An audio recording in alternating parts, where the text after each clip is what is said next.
Hello friends, हम लोग पढ़ रहे हैं क्लास 10 का प्रैक्टिस क्वेश्चन। मैं आपको बता रहा हूँ क्वेश्चन नंबर 24। इसका मैं और वाला सेक्शन बता रहा हूँ। इसका जो मेन ऊपर वाला सेक्शन था मैं ऑलरेडी आपको पिछले वीडियो में बता चुका हूँ।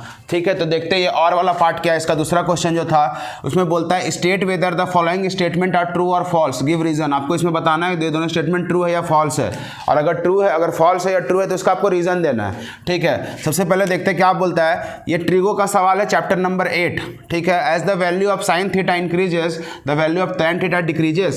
बोलता है अगर हम साइन थीटा का मान को बढ़ाएंगे तो क्या tan थीटा का मान घटते जाएगा। ये बहुत इजी है, दो तरीके से कर सकते हैं। आपको पहले बेसिक तरीका बता देते हैं। हम चलते हैं डिग्री पे, पहले 0, फिर क्या आता है 30, फिर 45, फिर 60, फिर 90, ऐसे ही आता है ना, यही होते हैं। उसके बाद यहाँ पे क्या होता है, यहाँ पे क्या होता है बताओ, साइन थीटा, कॉस थीटा और tan थीटा, ऐसा ही कुछ होता है। अगर आपको वैल्यू याद होगा तो वैल्यू से बहुत इजीली इसको सॉल्व कर सकते हो। नहीं याद है तो एक और तरीका बताते हैं। वैल्यू तो याद होगा ही ना यार, कैसे नहीं होगा।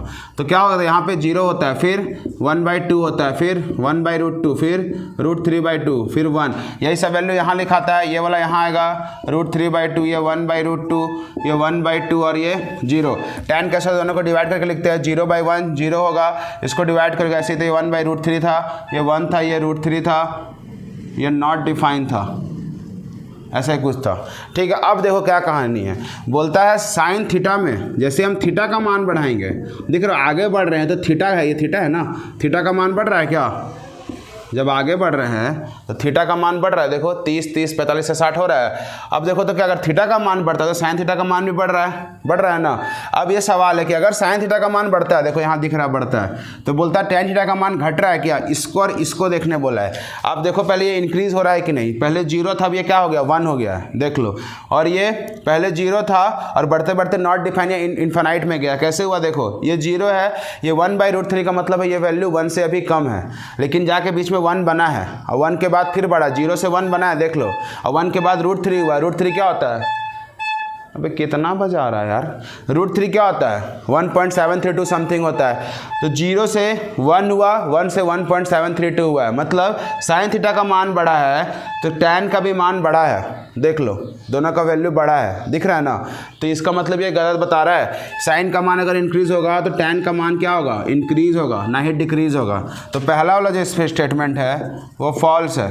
ठीक है, लिखना क्या कि अगर साइन थीटा का वैल्यू इंक्रीज हो रहा है तो क्या होगा, tan थीटा का वैल्यू भी क्या होगा, इंक्रीज होगा। यहाँ लिख लेगा स्टेटमेंट। अब देखो इसका बेसिक कंसेप्ट आपको मैं समझा देता हूँ, बहुत बेसिक है। एक tan का फॉर्मूला है ना, tan theta equal to sine theta by cos theta. ऐसा हम लोग फिजिक्स में पढ़ते हैं, मैथ्स में पढ़ते हैं। ये वैल्यू जो है और ये वैल्यू दोनों ऊपर में है ना, तो ये tan जो है वो डायरेक्टली प्रोपोर्शनल है किसका, साइन थीटा का, डायरेक्टली प्रोपोर्शनल है, समझे। अब क्या है, अब tan का मान अगर बढ़ रहा है तो साइन का मान भी बढ़ेगा, क्योंकि दोनों ऊपर है। डायरेक्टली प्रोपोर्शनल में क्या होता है, एक इंक्रीज तो दूसरा भी इंक्रीज, एक डिक्रीज तो दूसरा भी डिक्रीज, ये होता है डायरेक्टली प्रोपोर्शनल में। ठीक है, उसके बाद अब कॉस में क्या होता है, अब ये वैल्यू नीचे है तो अगर tan का मान बढ़ाएंगे तो कॉस का मान घटेगा, इनवर्सली प्रोपोर्शनल है उसीलिए घटेगा। ठीक है, उसी तरह साइन के साथ भी है, tan और साइन। देख लो साइन का मान बढ़ता है तो क्या होता है, कॉस का मान घटता है, क्योंकि ये दोनों आपस में इनवर्सली प्रोपोर्शनल है। तो tan का रिश्ता याद रखना, साइन के साथ डायरेक्टली का है और कॉस के साथ इनवर्सली का है। तो अभी साइन का पूछा है, कॉस का भी पूछ सकता था। दूसरा सवाल देख लो, बोलता है कि साइन थीटा का अगर वैल्यू मैक्सिमम है तो कोसेक का भी मैक्सिमम होगा। ये तो और गलत है बोल रहा है। साइन और कोसेक आपको पता होगा दोनों के बीच, ये भी फॉल्स है। क्यों होगा, दोनों के बीच का रिश्ता पता होगा। साइन थीटा और कॉसेक थीटा के आपस में एक दूसरे का रेसिप्रोकल है, तो इसको ऐसे लिख सकते हैं 1/cosec थीटा। अब देखो तो डायरेक्टली है कि इनवर्सली है। ये साइन थीटा नीचे आ गया, जैसे यहाँ पता था ना, नीचे आ गया तो ये क्या होगा, इनवर्सली प्रोपोर्शनल होगा। तो साइन का मान बढ़ाओगे तो कॉस का मान उतना ही घटते जाएगा। तुम जितना ही साइन का मान ज़्यादा रखोगे कॉस का मान उतना कम होगा। तो जब साइन थीटा मैक्सिमम होगा तो कोसेक थीटा क्या होगा, मिनिमम होगा। तो साइन थीटा जब मैक्सिमम होगा तो कोसेक थीटा मिनिमम होगा, याद रखना, यही आंसर है।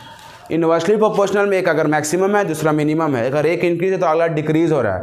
डायरेक्टली में होता है इंक्रीज तो इंक्रीज, डिक्रीज तो डिक्रीज। ठीक है, tan साइन के साथ ऐसा होता है, इंक्रीज तो इंक्रीज, डिक्रीज तो डिक्रीज, बाकी कॉस के साथ नहीं होगा। इसलिए यहाँ इंक्रीज था तो इंक्रीज होना चाहिए था। यहाँ साइन के साथ क्या, साइन अगर मैक्सिमम है तो कोसेक मिनिमम है, क्योंकि उल्टा है, सीधा सीधा थोड़ी है। तो साइन अगर मैक्सिमम है तो कोसेक मिनिमम होगा, ऐसे होगा। मिलते हैं फिर नेक्स्ट वीडियो में। आप चैनल को सब्सक्राइब कर दीजिए। बाय।